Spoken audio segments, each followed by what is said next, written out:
For years now, companies like Meta have been insisting that VR is the future, that it would be the next iteration of the internet. It would interface with everything in your house for maximum efficiency. It would enhance your world.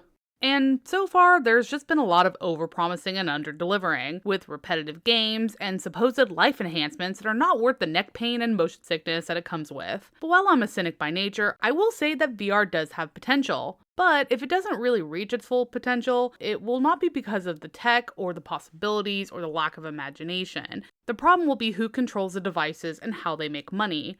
Because the current largest manufacturer of VR headsets is Meta, which is formerly Facebook, until the name Facebook became synonymous with all of the bad things. But Meta seems really hellbent on making VR a reality, with Mark Zuckerberg professing its potential all over the place, even when his ideas, like VR business meetings, are hilariously underbaked and ultimately pointless. But the thing is, if you know how Meta makes most of its money, an alarming question emerges. In a company that makes money almost exclusively through ad revenue, is Mark Zuckerberg's obsession with VR based on real passion, or because VR could be the most efficient advertising environment ever invented?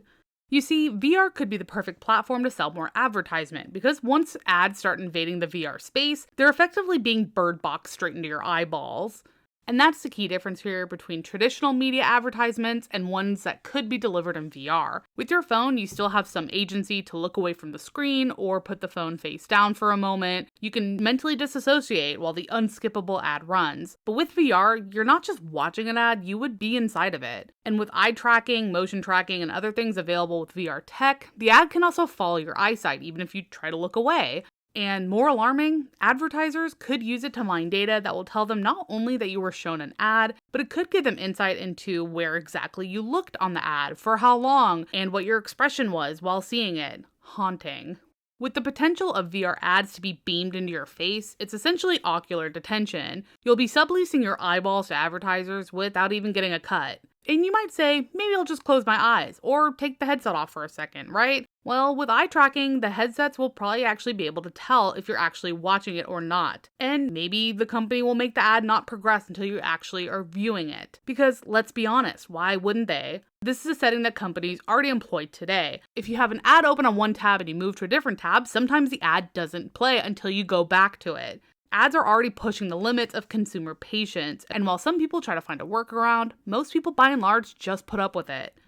Advertising is more and more becoming a hellscape. It used to be that ads were just minor annoyances in between otherwise quality content. However, now advertising is more and more becoming the content itself, with media companies trying to pass off content such as videos or games which are really just one big ad, or endless TikTok shorts that are just dedicated to selling crap. However, the next evolution of advertising with VR could be really nightmarish, because think of how many millions of TikTok videos are already out there dedicated to solely showing off a product to buy. Now imagine someone being immersed in that ad, passed off as content, in full virtual reality.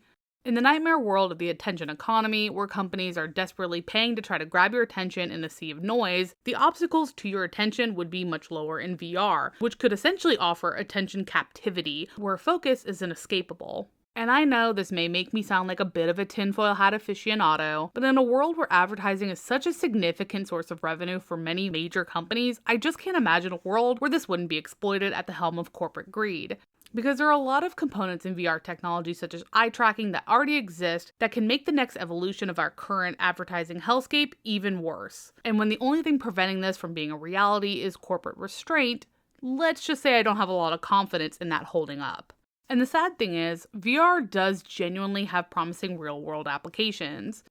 Video games like Half-Life Alyx already proved that VR can be immersive, really creative, and genuinely transformative, especially in an era of video game slop, like the current annual Call of Duty releases that change nothing but the price. VR, when done right, creates presence and immersion. It makes a digital space feel physical and real and brings to life something that could only exist in your imagination, or at best on a flat screen. And even in business, there are actually really valuable uses for VR. And no, not Mark Zuckerberg's ideas of VR meetings, where everyone looks like a Wii avatar, because the only thing worse than a Zoom meeting is a Zoom meeting with mandatory motion sickness. But there are actually some fields leveraging VR for very practical purposes, such as architecture, where some firms are using VR to create immersively rendered spaces that can be fully visualized before dirt is ever moved. Clients can experience room flow, understand spatial relationships, catch design flaws early, and make informed decisions about blueprints without imagination gymnastics required, ultimately saving money on costly change orders down the road. That's real value.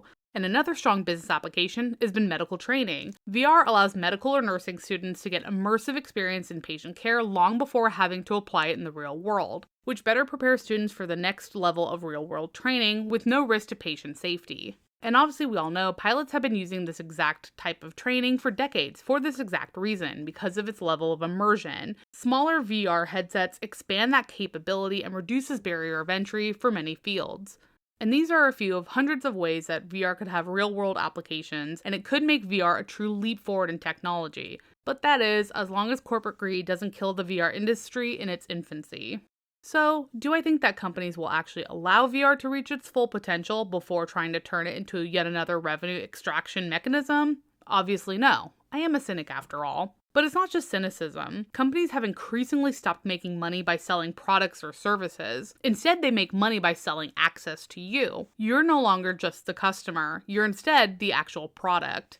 Your data is now inventory to be sold, and VR turns that inventory into a fully enclosed system. Every movement, every glance, every gesture is all data that can be bundled and sold to another company. So why would corporations in the VR space focus on kind of slow, enterprise-level licensing when they could sell guaranteed, unavoidable ad impressions at 10 times the margins of a software license?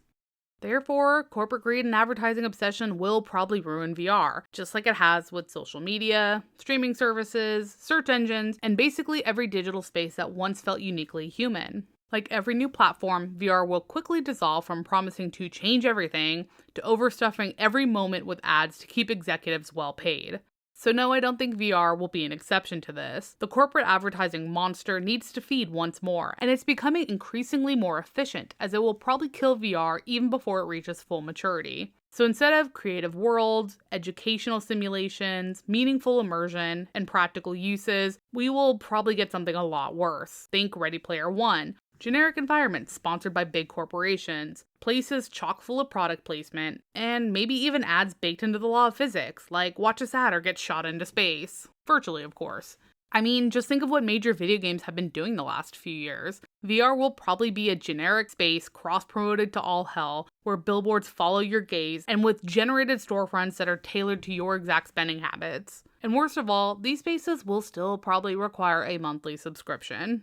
I guess the point of this piece is to dissect why Mark Zuckerberg is insisting on pumping billions into VR at Meta and what that means for end users. In any other sane business, a sector that loses companies billions of dollars year over year would be dropped like a bad habit. So it's worth thinking about why Meta is so bought in on VR. And no, it's not about creativity or community or human experiences. That's not how corporations operate, and it's certainly not how Meta operates. So if you think about it through that corporate lens, it can be alarming. They're not pushing VR because they think it'll be better for the end user. They're pushing it because they think it'll be better for their bottom line. And what is their biggest source of revenue? Advertising. VR could offer Meta advertisers more metrics, higher compulsory engagement, data points based on biometric inputs, and much more. Mark Zuckerberg is pretending that he's pushing a dream of VR community, but what he's probably after is monetized captivity. And unless we start demanding that platforms prioritize users over advertisers, or at least start demanding regulations around tools that can more efficiently mine data, such as VR and AI, none of these tools will ever actually foster the future of creativity. They'll just always be another way to deliver personalized data to advertising entities with increasing efficiency.